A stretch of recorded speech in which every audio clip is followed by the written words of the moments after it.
My parents once chuckled at the dinner table and said, "Max, you'll never be as good as your brother."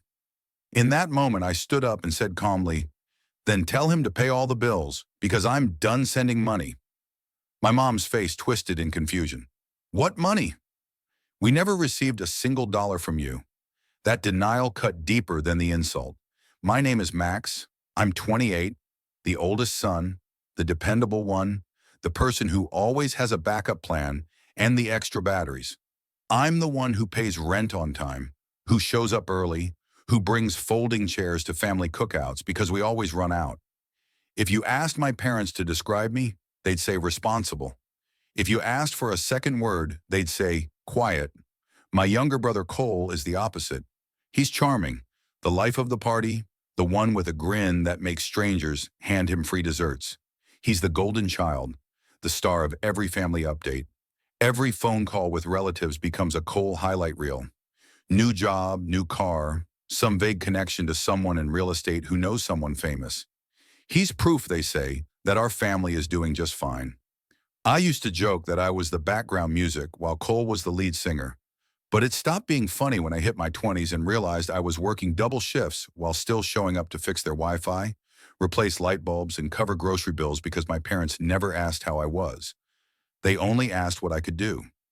2 months ago, we gathered for my mom's birthday dinner. The house smelled of lemon cleaner and roasted chicken. Dad wore his best polo, and Aunt Rita was fussing with the flowers like she was auditioning for a home magazine. I brought her favorite carrot cake with thick cream cheese frosting. Cole strolled in late, empty-handed, but with a story about almost meeting a guy from a startup. Everyone laughed like he'd won the lottery. When it came time for gifts, Cole gave Mom a small box of earrings. "Real silver," he said. He didn't mention that someone else probably paid for them, but Mom gasped like he'd given her the moon. I don't know why I expected anyone to notice the cake. That was my mistake. Then as wine glasses clinked, Dad looked straight at me, chuckled, and said, "Max, you'll never be as good as your brother." The table erupted in laughter. Cole laughed the loudest. But to me, it wasn't a joke. It was a sentence. My mind went blank, then flooded with memories. 11 months of covering their electric bills when Dad's hours got cut, 31 gas fill-ups when Mom's car just needed a little help, 22 grocery transfers labeled fridge empty because Cole was between jobs again. Aunt Rita smirked and said, "Don't be so sensitive." Mom added lightly, "We just want you to be more ambitious, that's all." And then, like salt in the wound, Aunt Rita told Cole, "You really are the man of the family."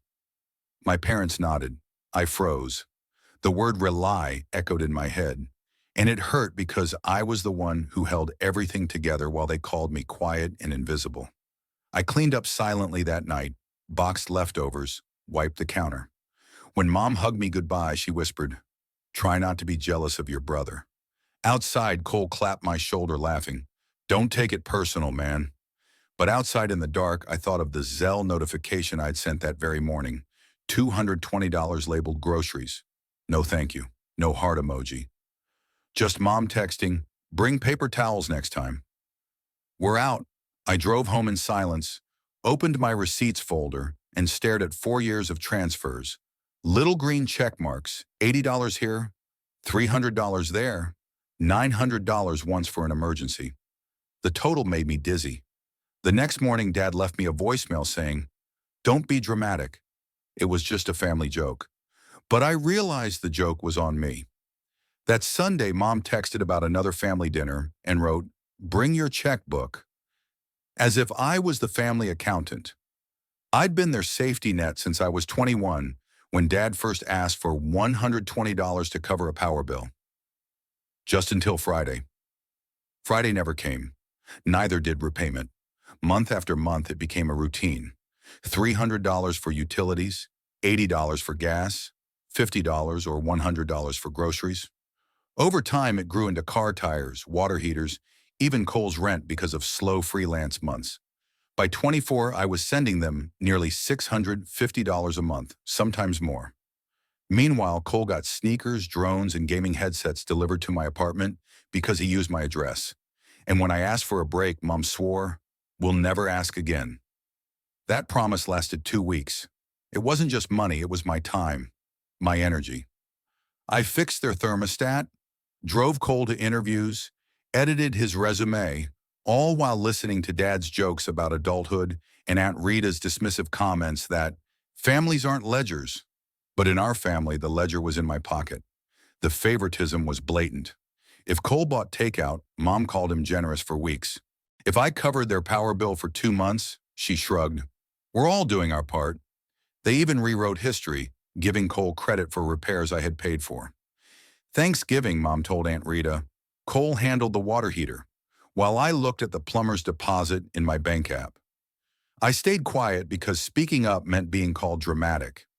Over 4 years, I added up $28,940, enough for a car, a house down payment, or peace of mind.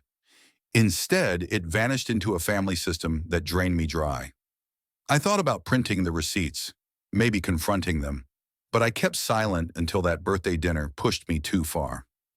When Cole texted me a few days later asking for $400 for rent, followed by Mom texting, "We need you Sunday. Bring your checkbook," I snapped. I bought a cheap binder, printed every transfer, and filled 9 pages. I walked into Sunday dinner with paper towels in one hand and the binder in the other. Dad started lecturing about a family contribution system. Mom beamed about everyone pitching in, and Cole scrolled on his phone. That's when I laid the binder on the table and said, "Before we talk about a plan, let's talk about the last 4 years." They flipped through the pages. Mom frowned. Dad tightened his jaw. "What money?" We never got this gaslighting right to my face. I slid my phone across the table with bank transfers, notes, dates. Dad shoved it back, saying, "This is disrespectful." I said, "What's disrespectful is rewriting history while asking me for more." Cole groaned. "Why make this weird?" "It's family," I told him. "Family doesn't deny reality. Family says thank you." Mom lashed out, "After all we've done for you, you're throwing money in our faces?"